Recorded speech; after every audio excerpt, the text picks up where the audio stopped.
У нас был определенный формат переговоров. По нашему соглашению президент и премьер-министр подали в отставку. Как известно, уже парламент принял отставку, и премьер-министром назначен новый человек.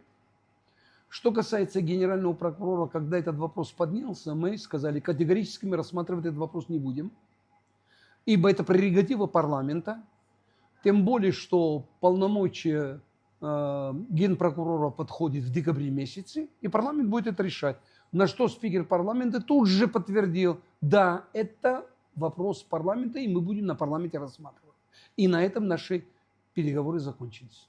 На переговорах, которые проходили в Министерстве обороны, вопрос генерального прокурора был затронут, но мы сразу же сказали, что это не наша прерогатива, это прерогатива парламента, и этот вопрос отпал.